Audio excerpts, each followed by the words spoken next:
প্রিয় দর্শক, যেটার ভয় গোটা বিশ্ব পাচ্ছিল গতকাল মধ্যরাতে ঠিক সেটাই ঘটে গেল। তৃতীয় বিশ্বযুদ্ধের অ্যালার্ম হয়তো বেজেই গেছে।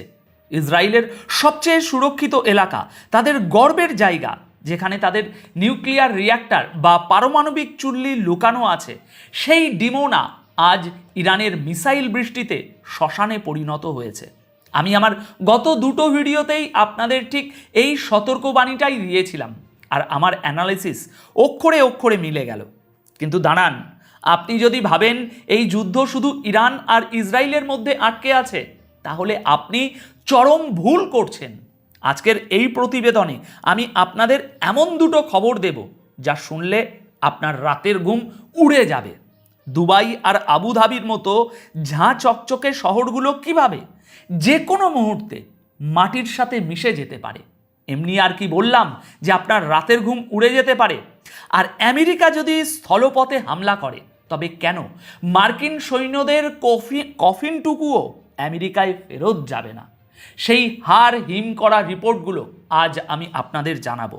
তাই ভিডিওর একটা সেকেন্ডও দয়া করে স্কিপ করবেন না দর্শক, কারণ আজকের এই কয়েকটা মিনিট আপনাকে পরিষ্কার বুঝিয়ে দেবে আগামী কয়েক সপ্তাহে পৃথিবীর মানচিত্র আর বিশ্ব অর্থনীতি কতটা ভয়ঙ্করভাবে বদলাতে চলেছে।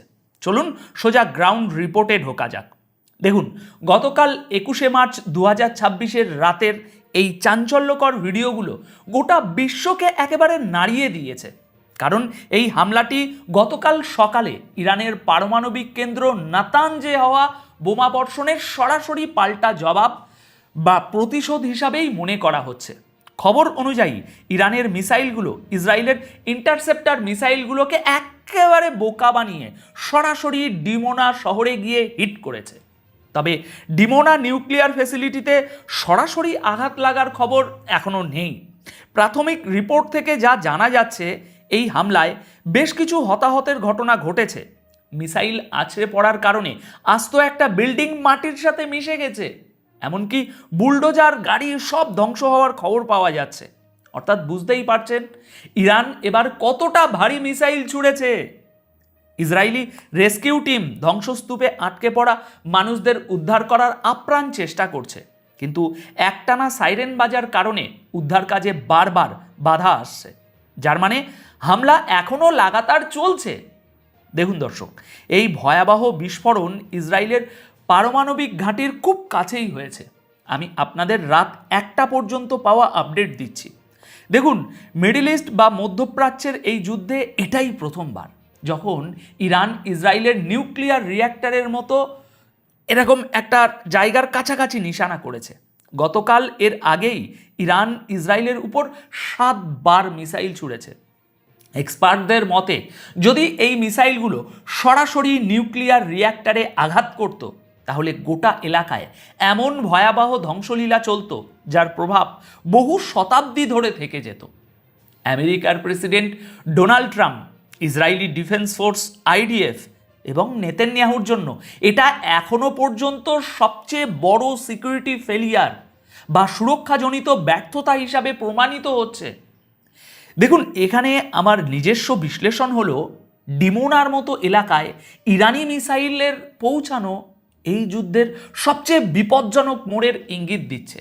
গতকাল সকালে যখন আমেরিকা ও ইসরায়েল ইরানের নিউক্লিয়ার প্লান্ট নাতানজে হামলা চালায়, তখন তারা কল্পনাও করতে পারেনি যে পাল্টা জবাব এত নিখুঁত, এত জোরালো আর এত দ্রুত আসবে। ডোনাল্ড ট্রাম্পের তরফ থেকে বারবার হুমকি দেওয়া সত্ত্বেও ইরানের এই হামলা একটা পরিষ্কার বার্তা দিচ্ছে যে এখন আর কোনো জায়গায় সুরক্ষিত নয়। এটা শুধু একটা বিস্ফোরণ নয়, বরং ইসরায়েলের সেই অহংকারের উপর একটা বিরাট আঘাত, যারা নিজেদের এয়ার ডিফেন্স সিস্টেমকে অভেদ্য বা ইনভিজিবল বলে মনে করত। এই হামলা যদি এভাবেই চলতে থাকে, তাহলে আগামী কয়েক ঘন্টার মধ্যে যে দৃশ্য সামনে আসবে তা দেখে গোটা বিশ্ব শিউরে উঠবে। আমি ডিমোনার আরও কিছু ছবি এই ভিডিওতেই আপনাদের দেখাবো, তবে তার আগে দুটো অত্যন্ত গুরুত্বপূর্ণ খবর, যেটা শুরুতেই বললাম, আপনাদের শুনে নিতে হবে। এই খবর দুটো শোনা আপনাদের জন্য একদম মাস্ট। এগুলো আলাদা খবর হলেও ইরান, ইসরায়েল এবং আমেরিকার এই যুদ্ধের সাথেই সরাসরি যুক্ত। দেখুন, প্রথম খবরটি হলো ইরান আমেরিকাকে সরাসরি চ্যালেঞ্জ ছুড়ে দিয়ে আজ সকালে ঘোষণা করেছে যে এবার মার্কিন সৈন্যদের শিকার করা হবে আর তাদের কফিনগুলোও আমেরিকায় পৌঁছাতে দেওয়া হবে না। অর্থাৎ মার্কিন সৈন্যদের ঘিরে ধরে মারার যে প্ল্যান তা এবার বাস্তব রূপ নিতে চলেছে। কারণ ইরান